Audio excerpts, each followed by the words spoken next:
Donc là, parce que là, on a bien démontré, je pense, quand cette soirée, mais que Dieudonné, il y a vraiment un problème, c'est qu'il a été condamné pour des délits d'opinion, ce qui ne devrait pas être un délit bien par sûr. excellence. Non, c'est une des victoires, je pense, des gens, c'est la liberté d'expression. Or là, c'est la négation de la liberté d'expression. En plus, il y a la censure, et puis après, il y a l'exagération de tout ça. Parce que tout est multiplié par 1000 en ce qui concerne Dieudonné. Le moindre mot devient... oui, alors que dans la bouche d'autres, on entend des mots aussi durs, c'est pire, ouais, pire. Hein. Pire, ça ne donne pas le même... Il n'y a pas le même effet. Ouais, le même effet. Hein. Voilà, quand Finkielkraut, il insulte les Antillais, qu'il les traite de descendants d'esclaves vivants de la sécurité sociale et de colonisés feignants au soleil, qui devraient se bénir de la colonisation française. Bon, ça... fait l'objet et puis même les banlieusards qui ont un accent déplorable, qui ne seront jamais de vrais Français. C'est tout juste s'il dit que ce ne sont pas des étrangers infiltrés. Voilà, il passe son temps à ça. Et personne ne le rappelle à l'ordre, personne ne lui dit. Peut-être que depuis qu'il est maintenant à l'Académie française, il va faire attention à ce qu'il va dire. on va espérer. Il va faire un petit peu plus attention, on espère. Alors, il y a une autre affaire. Alors là, évidemment, on y arrive. L'affaire de la quenelle. Parce que, alors ça, c'est quand même complètement... Alors là, on est tombé dans une espèce... J'ai l'impression qu'en France, on a connu une période, là, c'était donc il y a à peu près un mois et demi de ça, où on était dans une hystérie. La France, on avait l'impression qu'elle était devenue un grand hôpital psychiatrique avec des médias complètement fous, des politiques, un gouvernement complètement fou, donc qui voudrait nous faire croire que tout d'un coup, il y aurait eu une vague d'antisémites majeure inspirée par Dieudonné qui ferait des quenelles, donc un geste popularisé partout, vous connaissez tous. Et donc, il y a des gens qui ont été condamnés quand même. J'ai 2 clients pour lesquels je suis constituée, qui sont des salariés. Et qui... Alors, il y en a un, alors lui, c'est vraiment le cas d'école. Ils prennent une photo où il y a 23 personnes. 23, hein. Alors, il y a des jeunes, des vieux, des Français, des pas Français, enfin, toutes les couches de la société sont représentées. On dit à 22, bon, un avertissement et ne recommencez pas.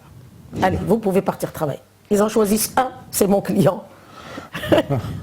Et lui, ils lui disent, licencié, sans droit, rien du tout, allez, tu dégages. Ah oui, voilà. Mais c'est comme ça. Ah oui, comme un malotru. Mais vraiment. Et donc, nous sommes passés devant le Conseil des prud'hommes en conciliation. C'est ce que j'ai dit aux 2 conseillers. Ils étaient par terre. Et ils ont dit à la consoeur, ils ont dit, mais enfin, il y a 23, il y en a 22 qui sont absous, et puis il y en a un tout seul qui est licencié. Expliquez-nous. Il n'y avait pas d'explication. Bon, on ne revient plus là-dessus, pas de conciliation. On va revenir en jugement, et puis on va plaider. D'accord. Donc l'affaire a su, d'accord. La discrimination, elle est évidente. Ah ouais. Évidente. Donc des gens qui ont été condamnés pour des quenelles, il y a une espèce de peur qui s'est emparée aussi parce que... Je pense que c'est le but. C'est en fait la terreur. C'est pour terroriser les gens. Ils ont été dépassés par la réaction des gens, ils ont voulu stopper ça, c'est quoi le... Parce que la quenelle, ça fait longtemps que ça existe, hein. Autant dire que ce geste-là, il a été popularisé depuis longtemps, et puis d'un coup... Oui, mais attendez, les grands penseurs ne s'y étaient pas encore intéressés. Ah oui, les quenellologues. On ne s'était pas penché encore sur ce geste-là, parce qu'après, il y a un monsieur qui s'appelle Jakubowicz, qui a donné une définition. Et qui a donné une surdéfinition, puisque c'était devenu la sodomisation des victimes de la Shoah. Donc franchement, c'est n'importe quoi. Je continue à dire que finalement, toute cette histoire, elle est lamentable. Ouais, parce que là, on est presque dans la blague surréaliste. Donc, mais c'est qu'au départ, c'était vraiment un geste potache, là. Hein. D'ailleurs, dans mon livre, je dis, mais... Alors on l'a comparé c'est un salut nazi inversé. Ouais. Et à un moment donné, je fais un commentaire et je dis que quand on voit les photos, le salut nazi, il est fait les sourcils froncés, tandis que tous ceux qui font la quenelle, ils rigolent. Ils rigolent tous. Et puis un salut nazi inversé dans l'absolu, Ça veut rien dire. ça veut dire que c'est le contraire des nazis. Enfin, si je me c'est place ça. dans leur logique, Mais tout à fait. donc c'est anti-nazi par Ça veut dire définition. que le sens si est c'est un différent. salut nazi inversé, donc c'est Le sens est inversé aussi. Ouais, le sens aussi est inversé par définition. Donc Non, mais ça a été... Ouais, puis je crois que le salut nazi, c'est ça, c'est à Ouais. droit. Ouais. J'espère que je ne vais pas te connaître, c'est ça, c'est le bras droit. Ouais. Alors que là, c'est avec le bras droit qu'on va vers le bras gauche. ouais. Eh oui. Bras gauche qu'on a. Voilà. C'est absurde jusqu'au bout. Oui, Parce qu'en oui, plus, oui. ceux qu'on... Ah, mais moi j'ai essayé de reconstituer la cinétique. Hein. Ça c'est nazi, ça. Ah ouais. Et là, c'est pas sérieux hein, ce que je fais. Mais comme c'est comme ça, c'est pas nazi. C'est nazi, ça. Ouais, et en plus, il semble... Alors, il y a quelqu'un qui avait fait une vidéo très récemment sur Internet où il a repris l'origine de la quenelle et on voit que c'est dans un spectacle de 2003 où Dieudonné, il parlait d'un dauphin. Et C'était 2005. Oui, enfin... C'était dans... je me rappelle plus. C'était dans 1905. C'était dans 1905, voilà, je crois. 1905. Voilà, oui, c'était dans 1905, dans 2005, voilà. Oui, peut-être. Voilà, c'était dans 1905, donc c'est la première fois qu'on a vu Geste. Et en fait, il parlait d'un dauphin. Et puis, en plus, c'est donc rien à voir ni avec les Juifs, ni avec la Shoah. Rien. Voilà, et c'est un geste qui a été popularisé ensuite sur Internet. On a vu des milliers de photos défiler, tout le monde en a fait. En tout cas, lui, voilà ce qu'il a dit à comment elle s'appelle, à Elisabeth Lévy. Oui. Et qu'elle a repris dans son journal Causeur. Moi, je n'ai fait que reprendre ce qui était dans Causeur. Ouais. Et il dit c'est un geste anti-système. Ouais.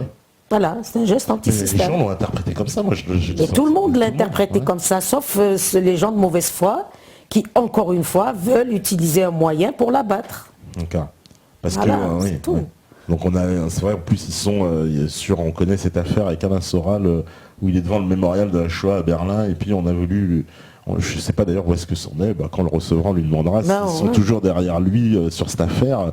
Ça j'en sais rien, moi j'ai pas parlé de cette moi j'ai parlé de la quenelle d'une manière générale. Bien sûr. Et puis surtout sur l'impact que ça a eu sur des jeunes gens et sur leur travail. Ce sont des gens qui ont quand même perdu leur emploi. Mais il y en a beaucoup en plus qui sont fait renvoyer. J'avais vu un jeune homme aussi, il avait fait une photo dans... Il y a un lycéen aussi qui a... Il y a deux lycéens. Oui, deux lycéens. Qui ont été arrêtés par la police, Oui. ils sont venus chez eux, ils ont été condamnés, renvoyés, il me semble, du collège. Ah mais ça a pris des proportions dramatiques. Et je ne parle pas de Dieudonné. Dieudonné, il peut se défendre. Il est bon. Moi, j'ai vu À la récemment l'un des pères d'un jeune qui a été... Mais je lui dis pourquoi vous n'avez pas saisi le tribunal administratif parce que c'était une mesure administrative qui était contestable. Ah, il dit bon, dans la mesure où il n'était pas exclu, que c'était juste 8 jours de suspension. Ouais. Moi j'aurais saisi le tribunal administratif. Non, mais ce qui est plus dramatique, moi je parle des gens qui ont perdu leur emploi, carrément. Ouais. Et sans droit, hein, sans aucune Genre indemnité. licencié pour faute grave, quoi. Ah, faute grave. Ah oui, faute grave. Et pourtant, mais c'est pour ça que moi je sais pas, je comprends pas, d'ailleurs je pense qu'on est nombreux à se dire mais la justice comment fonctionne-t-elle? Puisque en soi le geste, comment peut-il être interdit? D'où est-ce qu'il existe une loi anti-quenelle? Enfin bon, je sais que... Ceci dit, une proposition de loi qui a été... Oui, par Abel Meyer. Oui. Et par... Abel Meyer. L'ancien président du parti des radical de droite, là, qui s'est retiré pour raison de santé, comment il s'appelle? Lui aussi, il est dans cette proposition de loi. Borloo. Oui, Ah oui, Borloo aussi. Bon, j'ai pas eu le temps de me le procurer parce que moi j'invite les gens à la retirer, cette proposition de loi. Elle est forcément déposée sur le bureau de l'Assemblée nationale. Et j'ai lu dans Actualité juive de la semaine dernière, parce que moi j'ai des études très sérieuses, dont Actualité juive, je lis chaque semaine, je précise, qu'il serait question que le débat ait lieu à l'automne.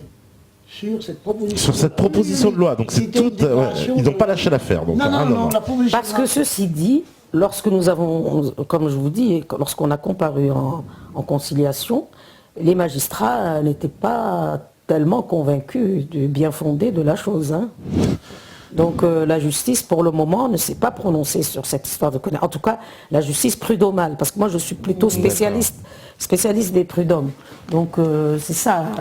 Mais alors, parce que c'est quoi la base sur laquelle on peut condamner quelqu'un pour avoir fait une quenelle? Alors là, les moyens qu'a donné l'employeur, c'est qu'il disait que ça portait atteinte à l'image de l'entreprise. D'accord. Voilà. Donc ça porte atteinte à l'image de l'entreprise Voilà. et donc ça justifie la faute grave. Mais par exemple, les lycéens qui sont envoyés, c'est au nom de quoi? Ça, c'est sur quelle base? Et alors voilà, je pense qu'ils doivent trouver une base pour chaque comportement ou d'accord. ça doit pas. C'est peut-être pour ça aussi qu'il y a cette proposition de loi. Peut-être. Parce que c'est pour unifier. Pour unifier, parce Voilà. parce que oui, ça va finir par être débunké, parce que ça va finir qu'il y en a un qui sera pas condamné. Ben oui, voilà. ben oui, ça va être une atteinte aux règles de la Constitution, c'est-à-dire l'égalité des citoyens devant la loi. Voilà. Ouais, c'est-à-dire qu'il y en a un qui va pas être condamné pour une Et quenelle et l'autre l'autre, oui. voilà. Donc Voilà. là, il y a une incohérence de la justice. Absolument, ça va être de l'incohérence. Parce que ça voudrait dire quoi? C'est les propos de M. Jakubowicz qui servent de base juridique apparemment, mais... Ah mais de toute façon, c'est pas étonnant. Hein. Il est à la base quand même de pas mal de choses. Et lui. puis c'est un avocat en plus lui-même. Ah oui. En plus, faut oui. préciser, ouais. Mais on l'a vu à ses œuvres différentes fois. Mais c'est vrai que cette affaire de quenelle, parce qu'elle a pris des proportions mais incroyables, considérables. Eh ben, je ne sais pas si vous avez vu à la télévision, dans une vidéo, c'est des petites Chinoises qui font la quenelle, Ah non, j'ai pas vu, d'accord. qui chantaient, qui faisaient une ronde, qui chantaient. Ah, ouais. Il y en a qui me proposent de transformer les quenelles en knackis. Il me dit comme ça, on voit pas comment ils pourraient les encadrer. Oui, c'est vrai, changer le nom, ouais, je fais pas des quenelles mais des knackis. Oui, ça pourrait être assez drôle, mais en plus s'en sortir. Parce qu'il y a un autre geste qui a été popularisé par le Dieudonné, c'est au-dessus, c'est le soleil. Hein, alors les gens lèvent le doigt en l'air comme ça. Alors on a vu une photo que nos autorités n'ont pas encore grillé, mais on a toute l'équipe de France avec François Hollande sur le perron de l'Elysée qui fait ce geste-là. Donc semble-t-il, ça n'a pas encore ce n'est pas encore répréhensible, mais peut-être ça serait tardé. Ils vont peut-être un jour. Oui, mais si on accorde le mot Israël, vous allez voir. Oui, voilà, c'est ça. On va nous dire, oui, c'est une. C'est pas. oui, c'est quoi? On oui. cherche à faire établir les chambres à gaz quand on lève le doigt. Enfin, on va nous inventer Oui, quelque chose chose comme ça. Ouais. Ah si, après c'est très facile. Hein. Et ils sont vraiment capables de tout, quoi. Ils ont été, c'est ça qui est assez stupéfiant dans cette affaire de Dieudonné, c'est qu'ils n'ont eu aucune limite, la justice, à chaque fois, j'ai envie de dire aucun scrupule, même, voilà, on a parlé de faux en écriture publique, de lois qui sont appliquées. Alors cette affaire, évidemment, du Conseil d'État, d'un juge qui siège tout seul, il faudrait peut-être qu'on y revienne, parce que ça aussi, alors ça, c'est quand même extraordinaire, parce qu'on n'avait jamais vu ça en France, il s'agit d'une première, si j'ose dire. Ces avocats n'ont même pas été autorisés à le défendre, alors qu'ils étaient en province, et qu'il y avait quand même l'obligation, d'abord qu'il ait une défense, et puis que sa cause, c'est l'article 6 d'ailleurs. Oui, l'article 6. C'est le procès équitable. C'est le procès équitable. Moi j'étais à Nantes, j'étais allé au procès du tribunal administratif de Nantes. Oui. Il y avait maître Jacques Verdier, il y avait beaucoup de monde. Donc on a à peu près, il devait être 2h de l'après-midi, on a le délibéré, bon, comme quoi le tribunal... non, c'était un juge unique, puisque c'était un référé, je crois. C'était un référé liberté. C'est un référé. C'était un référé liberté. Donc on a une décision favorable, la décision du préfet, voilà, normalement on pensait que Dieudonné allait pouvoir jouer. Puis sur le coup de 3h, puis 15h, on apprend que le Conseil d'État, il est prévu de le réunir à 17h. Alors, le seul avocat qui était disposé à venir, qu'on a pu contacter à ce moment-là, c'était maître François d'Orléans. Alors, lui dit, moi je peux venir, mais il demandait au Conseil d'État de reporter d'1 heure, ça lui a été refusé. Oui, juste pour qu'il puisse venir. Pour ce qu'il fallait Puis faire... qu'ils lisent le dossier. C'est vrai, ce qu'on avait plutôt envisagé, on ne savait pas, on pouvait... Il y avait 2 cas de figure. Le cas de figure, c'était le premier, c'était le tribunal, le président, qui siégeait, le président du tribunal administratif, ne nous donnait pas, ne permettait pas. Bon, à ce moment-là, on aurait été dans la situation, on aurait été contraint de faire appel. Mais nous, on ne nous aurait pas permis de faire l'appel dans l'heure qui suivait. On ne nous aurait pas permis. Bon, là, nous, face à cette situation-là, le Conseil d'État, on apprend qu'il va se réunir juge unique. Et bien évidemment, on était en droit de demander la collégialité ce qui s'est Voilà. fait là, du point de vue, on était en droit, parce qu'il y a une autre affaire qui, je ne sais même pas si elle a été tranchée, vous savez, peut-être concernant la fin de vie, concernant l'euthanasie. Ouais. Le tribunal administratif s'est prononcé. Bon, le Conseil d'État a été saisi. Normalement, un juge unique avait été, un seul conseiller d'État devait prendre sur lui, devait dire s'il confirmait, enfin, devait prendre position. Ah ben non, je ne prends pas position tout seul, moi, je veux la collégialité, je veux tous les collèges. Voilà. Pourquoi, Et pour les autres, non. pourquoi le président, dont le nom m'échappe, là, il paraît que c'était l'arrière-petite-neveu. Stirn, oui. C'est Stirn. Pourquoi la responsabilité qu'il a assumée n'est pas à son honneur? Il aurait dû, en toute équité, dire bah non, non. C'est la collégialité, déjà. Donc ça, ce n'est pas normal. Et sur le fond, moi j'ai toujours dit que c'est un putsch juridique qui a été commis, un véritable putsch juridique. En ce sens que on a totalement modifié une jurisprudence pour donner raison à M. Valls. Et moi je dis que ces conseillers d'État, il y en a 3, hein, puisqu'il y avait le lendemain, moi j'y étais au Conseil d'État. Il y a eu le vendredi, il y a eu le samedi. Et bien ces 3 conseillers d'État, moi, je considère qu'ils ont déshonoré la République, c'est mon opinion et je la maintiens, ils ont déshonoré la République en acceptant d'être en quelque sorte des hommes de main d'un ministre de l'Intérieur. Voilà ce qu'ils ont été. Ils n'ont été que des valets d'un homme politique pour pouvoir absolument satisfaire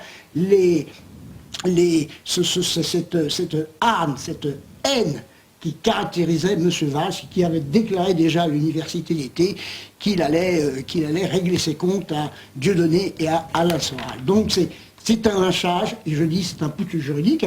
Moi je constate qu'il y a eu beaucoup de professeurs de droit public, et c'est dit dans le livre de Soramaï, qui ont contesté sur le fond, parce que invoquer le principe de... C'était quoi? Il y avait d'une part la jurisprudence de Benjamin, mais c'était surtout que...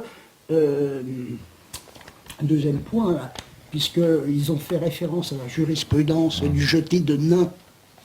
Oui, l'atteinte à la dignité humaine. L'atteinte à la dignité humaine. Ouais. Là, on aborde quoi? Et même on la est dans la jurisprudence morale. de la Cour européenne aussi. On est dans la morale. Qu'est-ce que c'est que l'atteinte à la dignité humaine? L'atteinte à la dignité humaine, quand on licencie quelqu'un parce qu'il a fait une quenelle, est-ce que c'est pas une atteinte à la dignité humaine? Enfin, bon, même Jacques Lang a contesté dans les jours qu'on suivit, dans le journal Le Monde, il a dit que non, il ne se reconnaissait pas. Pour lui, c'était... Ça ne tenait pas la route, et il y en a bien d'autres qui l'ont dit, tout ça. Oui, ils ont été beaucoup ils étaient très gênés par cette décision, semble-t-il. Il y a eu quand même pas mal de réactions des gens, entre guillemets, du système, qui ont dit « Ah ouais, mais non, mais là, c'est un couac juridique, on va dans une... » Oui, mais il n'allait jamais jusqu'au fond. Oui, le oui, seul qui oui. est allé, c'est le professeur Le Breton, qui a parlé dans une vidéo sur Internet, mais pas du tout, on ne lui a pas tendu un micro, par exemple à BFM ou une autre radio, un média lourd en tout cas, ou France 2, c'est le seul qui est parlé, c'est le professeur Le Breton, c'est tout. Même M. Rousseau, dans la Gazette du Palais que je cite, et M. Divina, Touzel Divina, les deux ont dit oui, enfin, on se sent mal. On se sent mal, voilà, c'est ce qu'on dit beaucoup, on se sent mal, on n'est pas à l'aise. Voilà, on n'est pas à l'aise, on se sent mal, mais enfin, bon, c'est fait. C'est fait, ouais, voilà, on passe. Ils voient très bien la forfaiture quand même, mais bon, on la passe, on essaie de faire Non, mais passer. parce que tout le monde est sous une terreur sans nom, tout simplement. Parce que ça peut pas être cassé, on peut pas revenir sur cette décision du Conseil d'État, c'est la dernière juridiction, c'est ça? La Cour européenne des droits de l'homme, enfin. On est très sceptique. Enfin, moi, il me semble que le principe du procès, le procès équitable n'a pas été respecté. Ce principe qui veut que ce soit équitable, bon, il n'y a pas de doute, la défense, les droits de la défense n'ont pas été respectés, c'est manifeste, ça. Non, mais ils l'ont reconnu. Ils ont reconnu tout ça, mais ils ont dit non, maintenant, il faut voir si on doit défendre, si la République doit se défendre ou non. Ouais. Voilà comment ils ont réglé le problème. Parce qu'on n'avait jamais vu ça, le Conseil d'État. Voilà. Le Conseil d'État ne prend jamais de décision comme ça à la volée au bout de 2 heures, on n'a jamais vu ça. Et puis, on ne comprend pas pourquoi un comportement d'un humoriste porterait atteinte à l'équilibre d'un État. À l'équilibre d'un État. Enfin, c'est incroyable, oui, ça. oui, parce que le Conseil d'État, faut rappeler. C'est quand même l'État. C'est quand même l'État. C'est pour des grands problèmes. Voilà. Mais voilà. Et voilà. C'est pas des problèmes de spectacle d'État en traite d'affaires d'un autre ordre, normalement. Oui, mais c'est épouvantable. Parce que c'est quoi la répercussion justement de cette décision? Parce qu'on nous a indiqué que ça allait servir un peu comme cette assemblée plénière de la Cour de cassation. Non, le professeur Rousseau dit, je le dis là-dedans, il dit, bon, espérons que ce sera la dernière fois quand même, qu'on fasse ce genre de choses. Bon, allez, ça va être unique. Oui, parce qu'en fait, on pourrait le refaire à chaque fois, c'est ça. Oui. Et là, c'est vraiment... Et non, là, ça c'est parce que c'est quand même une certaine communauté. Voilà. Sinon, il ne faut pas donner trop d'espoir à d'autres communautés de faire ce genre de choses. Parce que là, les juristes n'y résisteront pas. Oui. Voilà. Parce que cette affaire est assez... Alors, tout à l'heure aussi, on m'avait parlé que Maître Golnadel, il avait un rapport dans cette cour de cassation qui s'est réunie en assemblée plénière, en tout cas paraît-il qu'il s'en vante, qui dit oui, qu'il était à l'initiative en fait. Oh mais de toute façon, non, on va pas le démentir. Hein. On va pas le démentir, on va juste dire qu'il n'était pas le seul, qu'il y en avait d'autres. Il y en avait d'autres, beaucoup.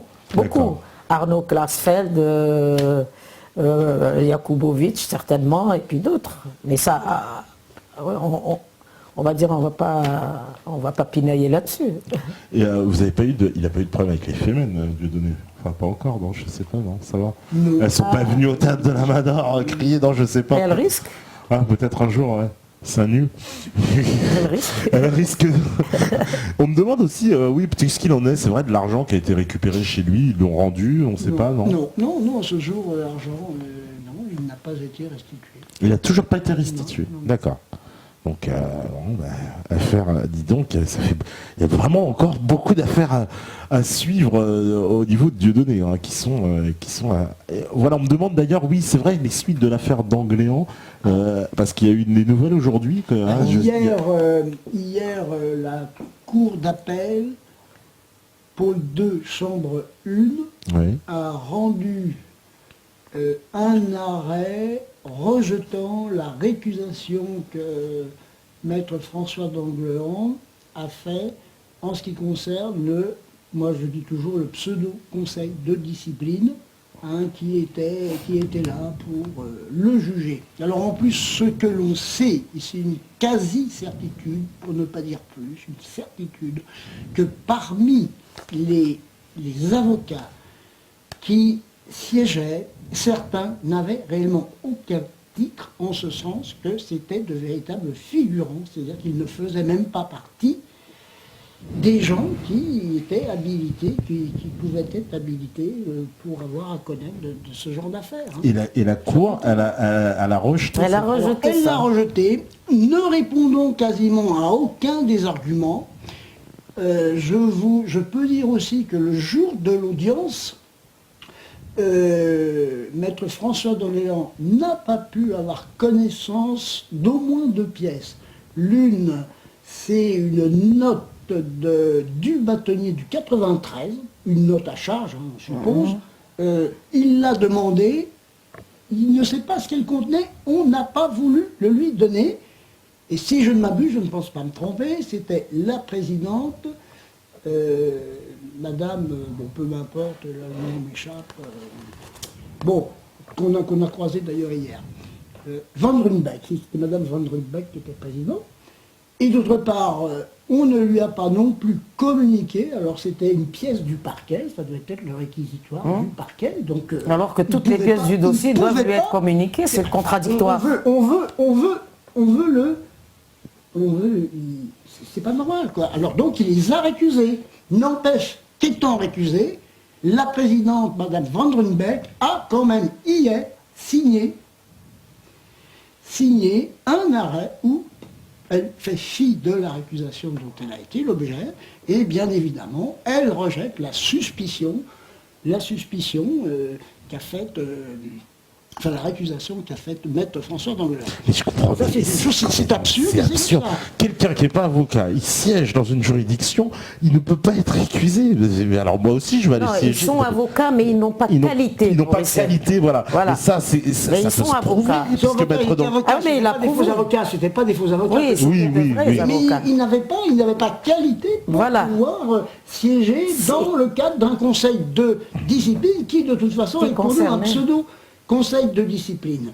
Donc ça, c'est flagrant. Alors, ce qu'il ne faut pas perdre de vue, c'est que, de toute manière, même à supposer qu'il y aurait eu un conseil de discipline légalement constitué, ce qui n'était pas le cas, bon, du fait qu'il n'était pas légalement constitué, il y a à ce jour, depuis déjà pas mal de temps, devant la cour d'appel d'Amiens, des demandes d'annulation du procès-verbal d'installation du conseil de discipline. Donc, normalement, ceux qui voulaient se reconnaître le droit de juger François Danglars devaient sur ce rastatuer dans l'attente de la réponse de la cour d'appel d'Amiens. C'est pas normal, ça. C'est pas normal. Rien n'est normal dans cette affaire.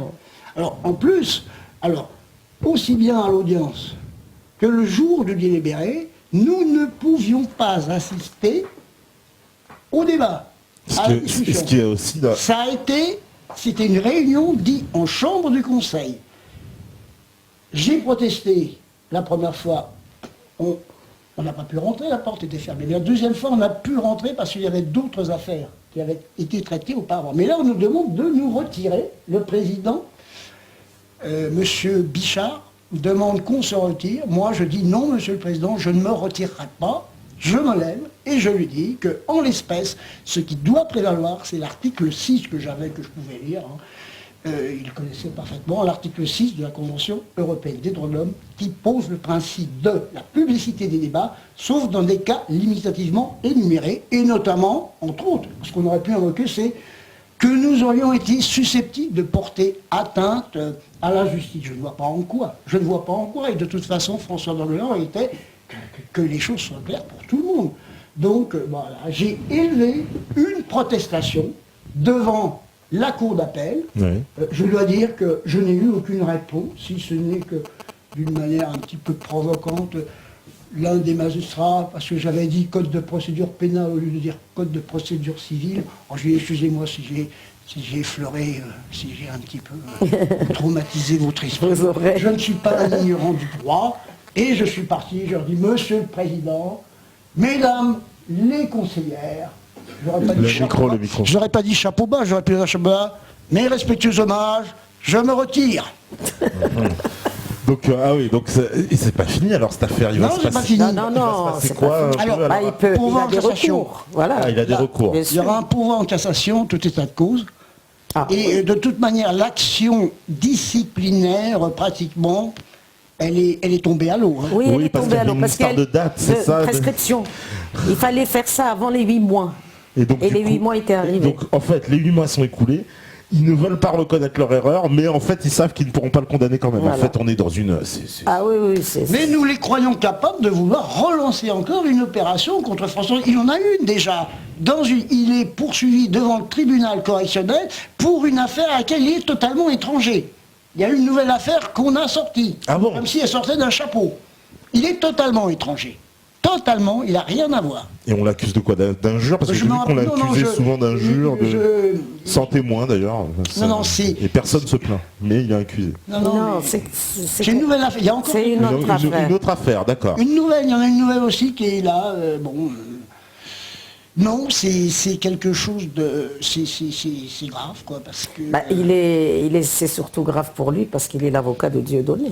Oui, et puis les victimes Faut ont pas- l'acharnement parce que... Faut pas oublier ça. C'est ça, c'est le même acharnement. Parce que c'est quand même l'avocat, pour moi, hein, ils sont tous mes confrères, mais pour moi c'est vraiment l'avocat compétent, mais vraiment. Hein. Oui. Et puis humble.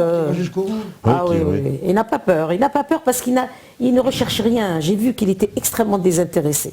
Et Très d'ailleurs, dévoué. quelles sont les suites, alors, parce que là on arrive vraiment sur la fin, mais quelles sont les suites des images que nous avions vues de justement du premier conseil de discipline où on a vu ces images absolument surréalistes. Ah oui, renversantes. Complètement On croit incroyables. savoir qu'un juge d'instruction a été désigné pour ouvrir une information judiciaire. Voilà. J'ai appris que serait a priori entendu vraisemblablement par la brigade de la répression de la délinquance contre les personnes, Dieudonné, on ne voit pas pourquoi, parce qu'il était présent, mais il n'a rien dit. Peut-être sans doute moi, puisque effectivement, je tiens à rappeler que je suis très fier d'avoir lancé un comité de soutien à François d'Anglelan et que ce comité de soutien se structure et que vraiment ça m'a beaucoup réconforté de recevoir, je ne peux plus les dénombrer, les appels de toute la France et vous pouvez continuer de donner mon numéro de téléphone, je m'efforce de répondre au fur et à mesure que je reçois des textos ou des appels, c'est très encourageant parce que en même temps les gens me signalent des choses graves, ils sont victimes d'une justice qui est impitoyable, d'une justice qui ne respecte pas le citoyen, alors que la justice, c'est à elle d'être au service du citoyen, c'est pas l'inverse. Nous ne sommes pas des manants, messieurs les magistrats. Vous nous traitez toujours trop de haut, vous avez une morgue, vous avez beaucoup de dédain, c'était flagrant. Non, mais je dis réellement ce que je pense. Vous n'êtes pas digne de votre charge. Vous méprisez le peuple. Au moins les choses sont dites. Voilà. Pierre. Voilà. Avec force. Avec force. Bah voilà. Marc-Pierre. Bon, demain, les amis, demain, faut être debout demain. Hein. 10h, 17e chambre. Voilà, on va rappeler ce rendez-vous. Donc 10h demain, 17e chambre correctionnelle. Pour cet appel, donc c'est dans...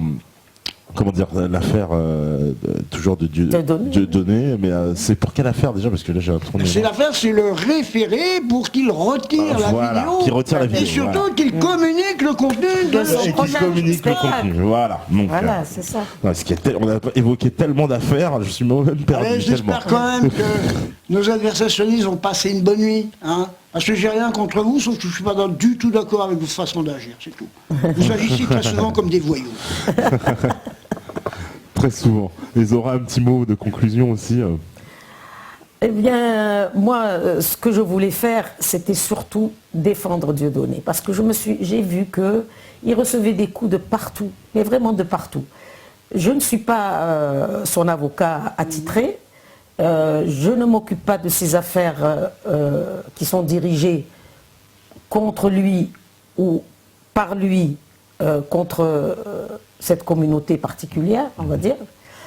J'ai un rôle tout à fait marginal, puisque je ne m'occupe que des affaires prud'homales.